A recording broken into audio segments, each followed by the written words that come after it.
నమస్కారము. నా పేరు సంకారపు జయశ్రీ. రాష్ట్ర బీసీ మహిళా అధ్యక్షురాలను. ఇంచుమించు వారం రోజుల కిందట జమ్మూ కాశ్మీర్ దగ్గరలో పెహల్గాం దగ్గర జరిగిన సంఘటన గురించి మేమందరము చాలా చింతిల్లుతున్నాము, అవాక్కయ్యాము, ఆశ్చర్యంతో తలమునకలయ్యాము. ఎందుకంటే పాపం అక్కడికి పోయిన వాళ్ళు ఎండ వేడికి తట్టుకోలేకుండా ఫ్యామిలీలతో టూరిజం పోయారు. పెహల్గాం అనేది ఒక టూరిస్ట్ ప్లేసు.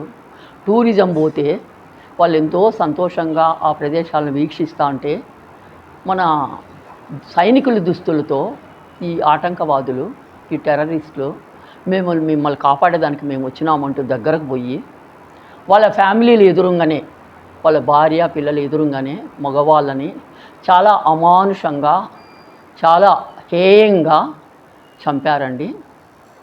ఆ చంపడం వచ్చేసి మొత్తం ప్రపంచానికే ఒక దుఃఖ కారణమైన విషయం అండి.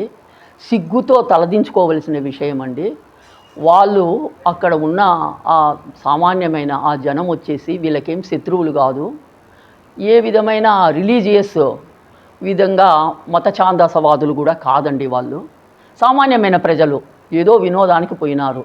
వినోదానికి పోయిన వాళ్ళని అమానుషంగా చంపడం వచ్చేసి మొత్తము ప్రపంచమే దుఃఖంతో తలదించుకోవాలా, సిగ్గుతో తలదించుకోవాల్సిన విషయము. ఇటువంటిది మరీ పునరావృతం కాకోకుండా గవర్నమెంటు, ప్రజలు అందరము ఏకీభావంతో అందరము ఐకమత్యంతో ఇటువంటి మళ్ళీ ఇంకొకసారి పునరావృతం కాకుండా చూసుకోవలసిన ధర్మము గవర్నమెంట్కి ఉంది, ఇటు ప్రజలకు కూడా ఉందండి.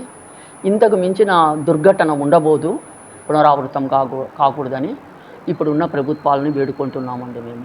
థ్యాంక్స్ అండి. పోలవరం పట్టణ బీసీ సంక్షేమ శాఖ తరపున పుల్వామా ఉగ్రవాది దాడిలో మన జమ్మూ కాశ్మీర్లో చాలా అల్లర్లు జరిగినాయి.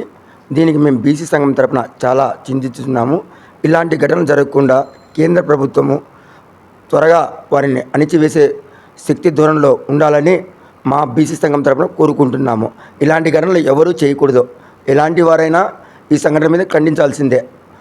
భారత ప్రధానమంత్రి నరేంద్ర మోడీ, అమిత్ షా గారు తగు చర్యలు తీసుకొని వారిని ఉగ్రవాదాల నుంచి మన దేశాన్ని రక్షించాలని కోరుకుంటున్నాం. ఇది